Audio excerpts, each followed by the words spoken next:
Can you discharge almost any debt with proper use of the UCC? You can discharge secured loans, credit card debt, student loans, auto loans, assessments, citations, debts, demands, fines, penalties, tax liens and judgments. Debt discharge and accepted for value is based on understanding how you've been misled and learning what to do about it. You just have to know how to do it. On April 5, 1933, then President Franklin Delano Roosevelt, under Executive Order, issued April 5, 1933, declared, all persons are required to deliver on or before May 1, 1933 all gold coin, gold bullion, and gold certificates now owned by them to a Federal Reserve Bank, branch or agency, or to any member bank of the Federal Reserve System. The order, proclamation, issued by Roosevelt was an undisciplined act of treason. 2 months after the executive order, on June 5, 1933, the Senate and House of Representatives, 73D Congress, First Session, at 4:30 p.m. approve House Joint Resolution 192, HJR 192, a joint resolution to suspend the gold standard and abrogate the gold clause, joint resolution to assure uniform value to the coins and currencies of the United States. HJR 192 states, in part, that every provision contained in or made with respect to any obligation which purports to give the obliger right to require payment in gold or a particular kind of coin or currency, or in any amount of money of the United States measured thereby, is declared to be against public policy, and no such provision shall be contained in or made with respect to any obligation hereafter incurred. Every obligation, heretofore or hereafter incurred, whether or not any such provisions is contained therein or made with respect thereto, shall be discharged upon payment, dollar for dollar, in any such coin or currency which at the time of payment is legal tender for public and private debts. HJR 192 goes on to state, as used in this resolution, the term obligation means an obligation, including every obligation of and to the United States, excepting currency, payable in money of the United States, and the term coin or currency means coin or currency of the United States, including Federal Reserve notes and circulating notes of Federal Reserve banks and national banking associations. HJR 192 superseded public law, that which passes as law today as only color of law, replacing it with public policy. This eliminated our ability to pay our debts, allowing only for their discharge when we use any commercial paper, checks, drafts, warrants, Federal Reserve notes, etc. and accept it as money. We simply pass the unpaid debt attached to the paper on to others, by way of our purchases and transactions. This unpaid debt, under public policy, now carries a public liability for its collection. In other words, all debt is now public. The United States government, in order to provide necessary goods and services, created a commercial bond, promissory note, by pledging the property, labor, life and body of its citizens, as payment for the debt. Bankruptcy.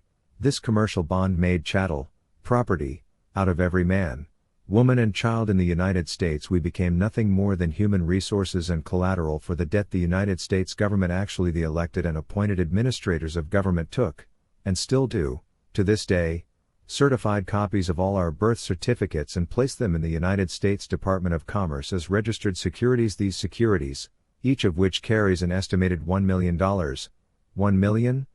value, have been, and still are, circulated around the world as collateral for loans, entries on the asset side of ledgers, etc.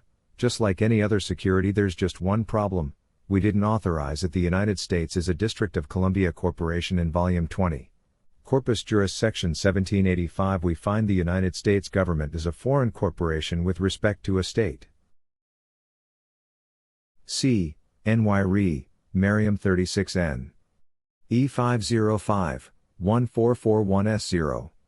1973, 14 liters ed. 287. Since a corporation is a fictitious person, it cannot speak, see, touch, smell, etc. It cannot, by itself, function in the real world. It needs a conduit, a transmitting utility, a liaison of some sort, to connect the fictional person, and fictional world in which it exists, to the real world.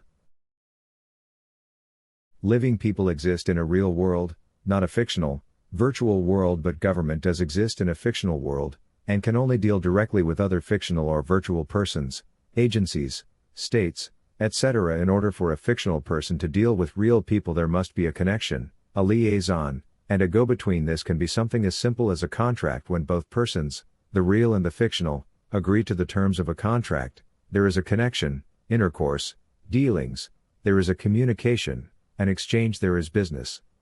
But there is another way for fictional government to deal with the real man and woman, through the use of a representative, a liaison, and the go-between. Who is this go-between, this liaison that connects fictional government to real men and women? It's a government-created shadow, a fictional man or woman with the same name as ours. Straminius homo, Latin, a man of straw, one of no substance, put forward as bail or surety. This definition comes from Black's Law Dictionary, 6th edition, page 1421. Following the definition of Straminius homo in Black's, we find the next word, strawman, a front, a third party who is put up in name only to take part in a transaction. Nominal party to a transaction, one who acts as an agent for another for the purposes of taking title to real property and executing whatever documents and instruments the principal may direct. Person who purchases property for another to conceal identity of real purchaser or to accomplish some purpose otherwise not allowed. Webster's 9th New Collegiate Dictionary defines the term strawman as 1. A weak or imaginary opposition set up only to be easily confuted. 2. A person set up to serve as a cover for a usually questionable transaction. The straw man can be summed up as an imaginary, passive stand-in for the real participant, a front, a blind, a person regarded as a non-entity. The straw man is a shadow, a go-between. For quite some time a rather large number of people in this country have known that a man or woman's name, written in all caps, or last name first, does not identify real, living people. Taking this one step further, the rules of grammar for the English language have no provisions for the abbreviation of people's names, i.e., initials are not to be used. As an example, John Adam Smith is correct, anything else is not correct. Not Smith, John Adam or Smith, John A or J Smith or J. A. Smith or John Adam Smith or Smith, John or any other variation. Nothing, other than John Adam Smith identifies the real, living man. All other appellations identify either a deceased man or a fictitious man, such as a corporation or a straw man. Over the years government, through its public school system, has managed to pull the wool over our eyes and keep us ignorant of some very important facts because all facets of the media, print, radio, television, have an ever-increasing influence in our lives, and because media is controlled, with the issuance of licenses, etc., by government and its agencies, we have slowly and systematically been led to believe that any form/appellation of our names is, in fact, still us, as long as the spelling is correct. Wrong. Everything, since June 1933, operates in commerce. Commerce is based on agreement, on contract. Government has an implied agreement with the straw man, government's creation, and the straw man is subject to government rule, as we illustrated above. But when we, the real flesh and blood man and woman, step into their process, we become the surety for the fictitious. Strawman reality and fiction are reversed. We then become liable for the debts, liabilities and obligations of the straw man, relinquishing our real, protected, character as we stand up for the fictional straw man so that we can once again place the straw man in the fictional world and ourselves in the real world. With all our shields in place against fictional government, we must send a non-negotiable, private, charge back and a non-negotiable bill of exchange to the United States Secretary of Treasury, along with a copy of our birth certificate, the evidence, the MCO of the straw man. By doing this we discharge our portion of the public debt, releasing us, the real man or woman, from the debts, liabilities and obligations of the straw man. Those debts, liabilities and obligations exist in the fictional commercial world of book entries, on computers and or in paper ledgers. It is a world of digits and notes, not of money and substance. Property of the real man once again becomes tax exempt and free from levy, as it must be in accord with HJR 192. Sending the non-negotiable charge back and bill of exchange accesses our Treasury Direct Account, TDA. What is our Treasury Direct Account? According to one theorist, it is a pledge that was made for each birth certificate in the amount of $630,000, another pegs it at $1 million, thus everybody and everything in the United States is simply collateral for the bonds issued by the U.S. government. This $1 million, 1 million, account is for the straw man, The fictional person with the name in all caps and or last name first. It is there for the purpose of making book entries, to move figures, digits from one side of ledgers to the other without constant movement. A shark will die, and quite ironically, like the shark, there must also be constant movement in commerce, or it too will die. Figures, digits, the entries in ledgers must move from asset side to debit side and back again, or commerce dies. The fictional person of government can only function in a fictional commercial world, one where there is no real money, only fictional funds. Mere entries, figures, and digits. A presentment from fictional government, whether traffic citation or criminal charges, is a negative, commercial claim against the strawman. This claim takes place in the commercial, fictional world of government. Digits move from one side of your strawman account to the other, or to a different account. This is today's commerce, playing the commerce game. In the past we have addressed these claims by fighting them in court, with one legal process or another, and failed. We have played the futile, legalistic, dog and pony show, a very clever distraction, while the commerce game played on. But what if we refused to play dog and pony, and played the commerce game instead? What if we learned how to control the flow and movement of entries, figures, and digits, for our own benefit? Is that possible? How can the real man in the real world function in the fictional world in which the commerce game exists? When in commerce, do as commerce does, use the Uniform Commercial Code, UCC. The UCC-1 Financing Statement is the one contract in the world that cannot be broken, and it's the foundation of the accepted for value process. The power of this document is awesome.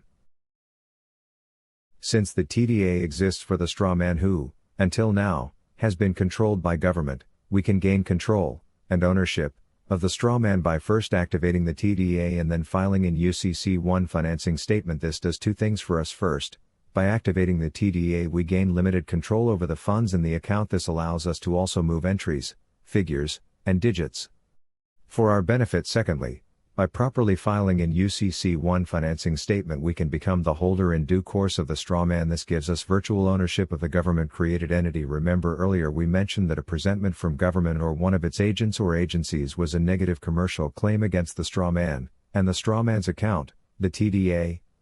Remember we told you entries, figures, and digits moved from one side of the account to the other, or to a different account? Well now, with the straw man under our control, government has no access to the TDA, and they also lose their go-between, their liaison, their connection to the real, living man and woman. From now on, when presented with a claim, presentment, from government, we will agree with it.